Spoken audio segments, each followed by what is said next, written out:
Nah betul, ada orang tua, wanita, anak-anak yang teriak histeris ketika pintu besi dari Hagia Sophia itu dibuka dan ada sosok muslim yaitu Muhammad Al-Fatih di sana.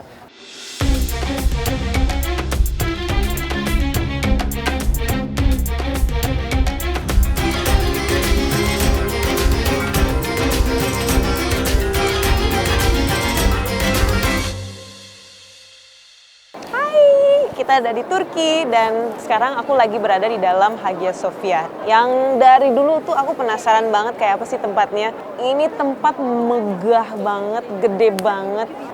Tapi kan yang namanya tempat seindah ini pasti juga ada sejarah yang indah banget. Makanya aku pengen ketemu sama Ustadz Wimar, aku mau tanya-tanya. Tapi sebelumnya aku juga mau ke atas, mau keliling-keliling dan lihat ada apa aja sih.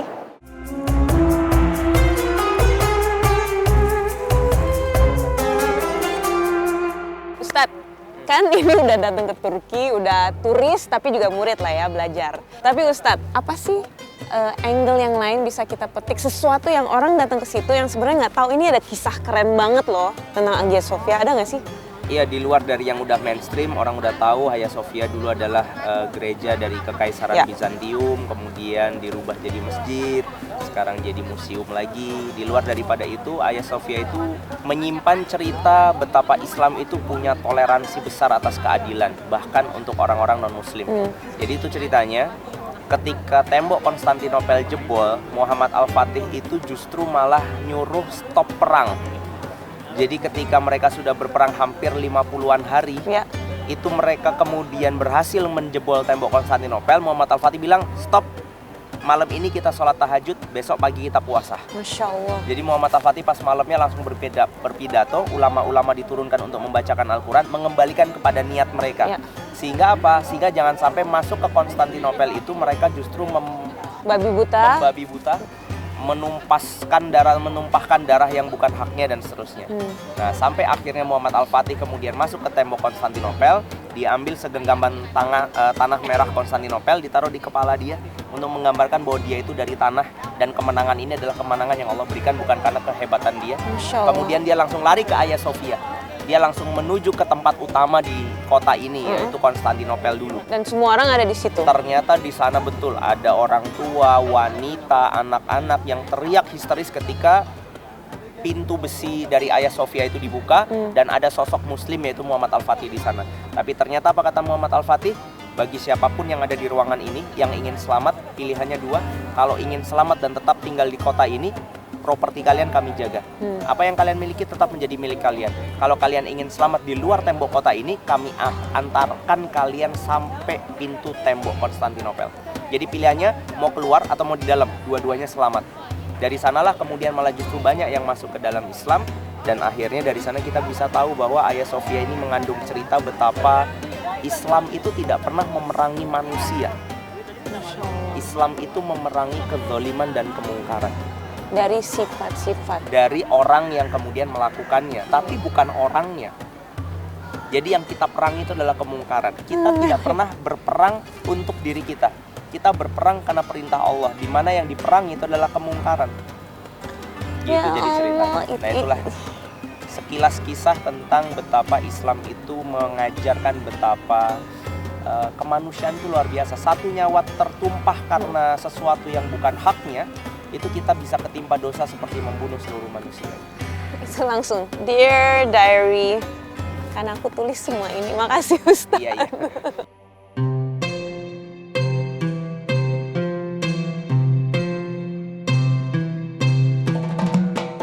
Topkapi. Ya, ini adalah Topkapi, tempat di mana Sultan Muhammad Al-Fatih itu memerintah ketika setelah menaklukkan Konstantinopel.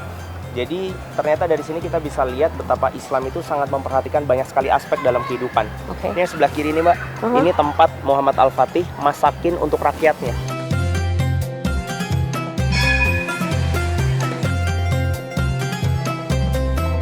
Ketika kita masuk ke dalam benteng Rumeli ini, ternyata tanjakan, harus naik ke atas, naik ke atas, naik ke atas, karena ada 3 lapis, sebegitu ketat pertahanan dari benteng tersebut. Kebayang ya, 1.000 orang membangunkan ini dalam waktu 4 bulan. Dan nggak hanya itu, mereka nggak hanya membangun, karena penduduk-penduduk di sekitar sini juga nggak setuju dengan pembangunan ini, karena masih di pihak musuhnya Muhammad Al-Fatih. Jadi mereka juga diserang sama penduduk sekitar, membangun sambil perang. That's amazing. Begitu besar keimanan mereka, makanya pertama kali mereka datang ke sini, yang dibangun pertama kali apa? Bukan bentengnya, masjidnya. Jadi semuanya based on iman. Nah, ketika itu masjidnya sudah dibangun, mereka sholat, baru mereka minta pertolongan Allah dan akhirnya menjalankan pembangunan benteng tersebut.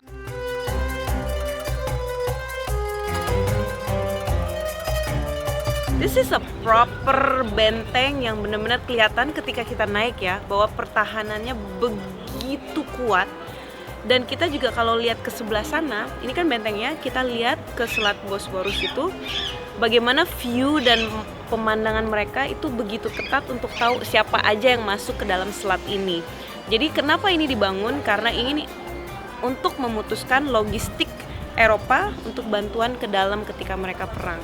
Satu lagi yang bikin unik, bayangin lagi, semua batu-batu, ini batu nggak enteng ya. This is like proper batu, ini masih original, nggak ada KW-KW-nya. Gimana caranya merekatkan batu-batu ini supaya nempel, supaya menjadi benteng yang kokoh ini? Guess what? Nggak pakai semen, tapi mereka pakai telur burung unta. Can you imagine? Berapa telur yang dibutuhkan untuk benteng sebesar ini?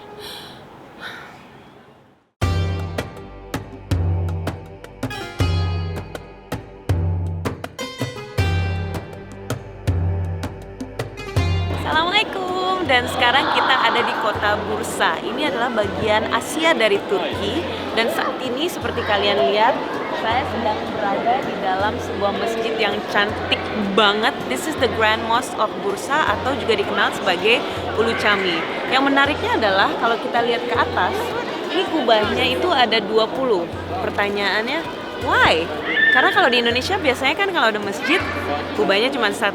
Jadi kisahnya adalah ketika pemimpin saat itu, yaitu Yildirim Bayezid I, dia berjanji kepada rakyatnya bahwa dia akan membangun 20 masjid ketika mereka berhasil melawan pasukan salib di perang Nikopolis. Ternyata mereka menang. Tapi ketika mereka menang, uang negara itu sama sekali nggak ada untuk bangun masjid. Jadi solusinya adalah membangun masjid yang besar, karena kapasitas masjid ini 2000 manusia dan kubahnya jadi 20. Jadi kan dia tetap keep his promise. Dan yang paling menarik lagi adalah, tadi saya baru belajar sama Ustadz Wimar, kenapa masjid ini keren banget. Karena zaman dahulu, untuk rakyat-rakyatnya itu, mereka justru akan berjuang abis-abisan untuk pembangunan masjid. Jadi ketika dijanjikan, kita akan bangun 20 masjid, mereka justru all out rakyatnya. Mereka mau berjuang, mereka mau berjihad, mereka mau berkorban, mereka merelakan semua harta-hartanya, jiwa dan raga, agar masjid ini bisa terbangun dan insya Allah menjadi catatan mereka sebagai amal ibadah mereka. Masya Allah.